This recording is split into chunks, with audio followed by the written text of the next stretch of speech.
Bonjour à tous. Alors ce matin, je vous accueille au prieuré de Carluc. Nous sommes sur la commune de Céreste-en-Luberon. Nous sommes dans les Alpes de Haute-Provence, à peu près à une vingtaine de minutes à l'ouest de Manosque. Et j'ai été appelée à ce prieuré en fait. Alors la précédente vidéo, je vous disais qu'il y aurait une surprise. La surprise, elle est aussi pour moi, hein.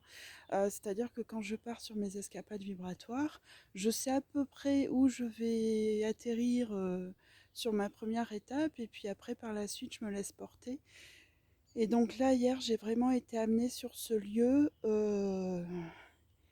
qui est plutôt, on va dire, ambivalent au niveau énergie. On n'est pas forcément sur un très haut lieu vibratoire, mais j'ai dû, moi, faire un petit nettoyage des lieux hier en fin d'après-midi et dans la soirée.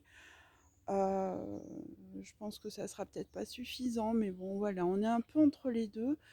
En tout cas, c'est intéressant parce que ce prieuré, il est à la fois bâti et troglodyte, un peu comme l'abbaye Saint-Roman à Beaucaire. Donc c'est un lieu qui vaut le détour, on est dans la forêt. Alors là, il est tôt le matin encore. Et ce que je vous propose aujourd'hui, en fait, c'est de faire une petite déambulation. Je vais essayer d'avoir un message en même temps. En fait, j'ai un moine là qui est présent, euh, qui me dit qu'il faisait partie des anciens prieurs apparemment, mais lui, il est resté sur les lieux. Alors, est-ce qu'il est gardien des lieux? Euh, Il me dit oui, en quelque sorte, en fait. C'est plus une sorte de maître ascensionné, et c'est marrant parce que je vois vraiment la figure de Padre Pio. Vous voyez, il ressemble à Padre Pio, mais il a une robe brune. Écoutez, on va essayer de voir ce qu'il a à nous dire, ce moine. Alors, il me dit qu'il s'appelle Blaise. Il me dit que c'est un prénom qui est très, très répandu à l'époque. Donc en fait, l'abbaye, elle a été a priori construite. Enfin, les premières traces, elles datent de 1011, donc au XIe siècle, donc vraiment au Moyen Âge, quoi. Écoutez, on va commencer notre déambulation. Je vais changer de sens, comme ça je vais vous faire visiter en même temps que moi. Et voilà. Donc j'en change un peu de format aujourd'hui également. Et on va essayer d'avoir un message de notre moine, enfin de notre prieur, a priori, plutôt que moine. Donc, alors...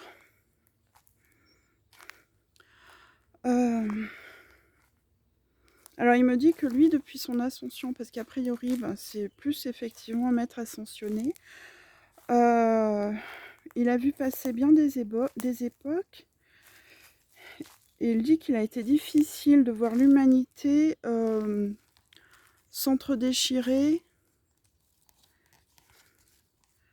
et s'éloigner ainsi de la source, en fait. Il me dit, il y a tant à partager, à découvrir avec les énergies de l'amour. Il y a tant à construire aussi. Il me dit que si l'humanité avait conscience de son pouvoir créateur, le monde serait si différent. Vous êtes des esprits forts au pouvoir illimité, et vos vies sont le reflet de vos pensées.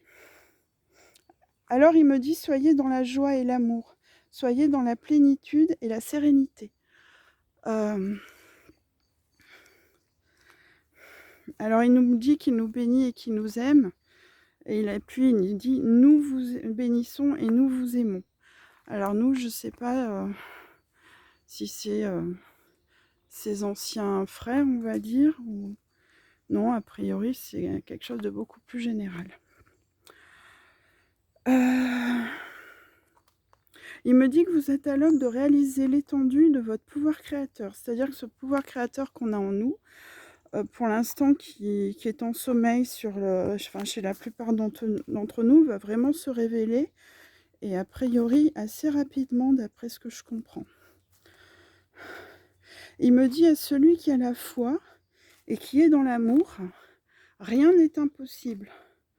Parce qu'on est ainsi directement relié à la source, en fait.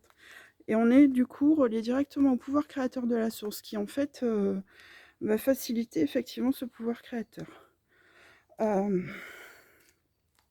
Alors il me dit que notre monde est en déclin, mais que nous, en tant qu'êtres humains, en fait, c'est pas le cas du tout. Il me dit vos vies, elles ne le sont pas, au contraire. En fait, vous êtes en train de vivre une renaissance. En fait, tout ce qui se passe actuellement, tant sur le plan matériel qu'énergétique, c'est vraiment une renaissance en fait. Et il me dit vous allez vivre une renaissance comme jamais l'humanité n'en a encore connu. C'est-à-dire que ça va être quelque chose de vraiment fabuleux, quoi. Il me dit que vos vies sont sur le point de basculer vers des énergies d'amour universel, où tout ce qui semblait fondamental vous paraîtra dérisoire. En fait, notre regard sur le monde, il va vraiment du coup totalement changer. Qu'est-ce qu'il me dit d'autre? Alors il me dit, n'oubliez pas, vous êtes les co-créateurs de ce monde, hein, et votre avenir dépend de vos pensées, car elles sont effectivement créatrices. Il me dit que tout ce qui jusqu'à présent faisait tourner ce monde n'aura bientôt plus d'importance en fait, hein. C'est ce qu'il nous disait précédemment, c'est-à-dire que voilà, on est vraiment sur ce point de bascule et on va se détacher en fait de beaucoup de choses qui nous paraissaient aujourd'hui fondamentales. En fait, il me dit, voilà, vous aurez une toute nouvelle vision de la vie, en fait, hein, c'est ce qui va se passer. Alors, il me dit que pour ce qui est des guerres et de la violence, elles seront balayées par les nouvelles énergies d'amour qui bientôt déferleront sur le monde. Alors là, du coup, moi, je lui demande, est-ce que c'est vraiment une réalité? Est-ce que c'est une prédiction?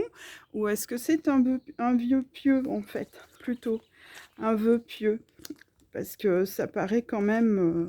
on paraît être quand même loin de ça actuellement, quoi, avec tout ce qui se passe. Il me dit que oui, en soi, ça peut être un vœu pieux, mais si on y croit suffisamment fort, en fait, c'est ce qui arrivera. En fait, c'est encore une fois, on en revient à notre pouvoir créateur. Il me dit, n'oubliez pas, encore une fois, que vos pensées créent votre réalité. Et qu'il faut vous croire en cette nouvelle réalité pour qu'elle se matérialise, en fait. Donc, c'est vraiment à nous de poser, effectivement... de poser les jalons de ce nouveau monde, en fait, hein, de vraiment le co-créer, le co-construire. Il me dit par rapport à ça, par rapport au fait que nos pensées créent notre réalité, il me dit que moi, je l'expérimente régulièrement. Alors, dans un sens, oui, parce que depuis, on va dire que depuis 2 ou 3 ans, ça s'est tellement accéléré au niveau énergétique que le changement, enfin, quand on fait une demande, elle arrive très rapidement. Et là, on va dire que depuis quelques mois, enfin, ça va à vitesse grand V, quoi. Vous demandez quelque chose à l'univers, ça se manifeste dans la semaine, en fait. Donc, je pense que c'est par rapport à ça c'est à ça qui fait référence. Là-haut, vous avez encore une construction. Alors, il y a une barrière. Je vais faire la vilaine, je vais passer la barrière. Vous n'avez rien vu, hein. C'est pas comme si j'avais filmé. Alors, qu'est-ce qu'il nous dit d'autre? Regardez, abri sous roche. Il est assez magique, ce lieu en soi, quand même.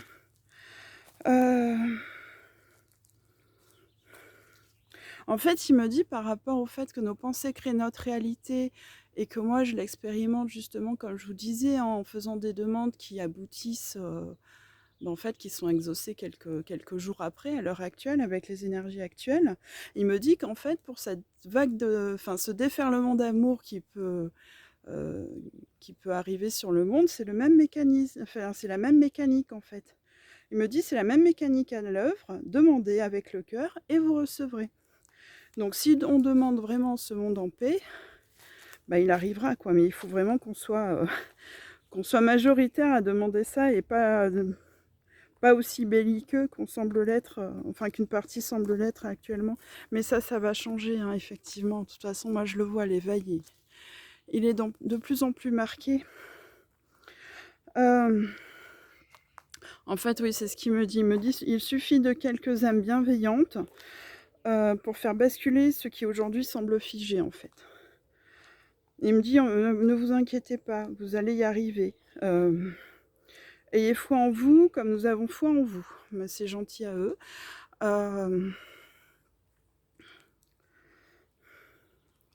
Alors il me dit que voilà, le temps est venu vraiment d'être, les êtres qu'on est censé être en fait, hein. Donc ces êtres humains co-créateurs de leur monde, de reprendre nos pleins pouvoirs en fait, hein. On est vraiment beaucoup plus effectivement que juste un corps incarné. Enfin voilà, c'est beaucoup plus que ça et c'est vrai que quand vous commencez à travailler avec les énergies, que vous voyez les possibilités que vous avez, que ça vous offre, enfin c'est juste extraordinaire quoi. Ce qu'on appelle ce qu'on pourrait appeler des pouvoirs magiques, on les a tous en fait. On a vraiment ce pouvoir co-créateur, ce pouvoir créateur, hem, de changer le monde dans lequel on évolue en fait vers quelque chose de beaucoup mieux quoi. Mais ça dépend que de nous en fait, hein. Hem, alors il nous dit de nous laisser porter en fait, hein. Il me dit que tout est déjà en place pour nous faciliter les choses en fait, pour faciliter ce changement. Et que rien, a priori, ne peut l'arrêter, en fait. Même pas le fait bah, qu'en fait, on nous cherche encore à nous mettre dans des bâtons dans les roues, à nous diviser et cetera. On est vraiment à encore une fois, à un point de bascule. Heu, qu'est-ce que j'ai d'autre? Bah, lui, de sa part, enfin, là, c'est tout. J'ai pas autre chose. Bah, si, il me dit: «Voilà, soyez vraiment dans la foi, croyez-y», quoi. Il insiste vraiment sur le fait d'y croire parce que c'est notre foi en nous-mêmes, en fait, hein. Notre foi en notre pouvoir créateur qui va vraiment être déterminant pour la suite, en fait. Voilà, bah, écoutez, moi, là, je vais gentiment m'acheminer vers le plateau de Valençol. Je vais aller renifler les champs de lavande avant la cueillette, puisqu'en fait, ça va être la saison, là, ils vont bientôt couper, donc je vais en profiter tant que c'est encore beau et j'espère vous faire des images et puis, bah, les champs de lavande, c'est très fort en énergie aussi, donc je vais voir si j'arrive à avoir, peut-être un message sur place ou des choses intéressantes à vous ramener. On va continuer à faire un peu le tour, je vais pas m'arrêter là. Je vais essayer de faire le tour par en haut et de finir là-dessus. Sinon, bah, qu'est-ce que je voulais vous dire d'autre? Ah oui, prochaine escapade vibratoire en groupe. Ça sera fin août, donc le dernier week-end du mois d'août. Et ça va se passer aux Salles-sur-Verdon, justement. Donc on va aller un peu vers le Verdon, on va aller au bord de l'eau et on va se connecter aux énergies de l'eau. On va faire vraiment une journée axée sur les énergies de l'eau. Donc voilà, j'ai choisi les Salles-sur-Verdon parce que c'est... En fait, c'est un peu symbolique par rapport à ce village et son histoire. Mais bon, je vous en dis pas plus. J'expliquerai tout ça aux gens qui viendront à ma rencontre. En attendant, je vous embrasse et je vous dis à très vite.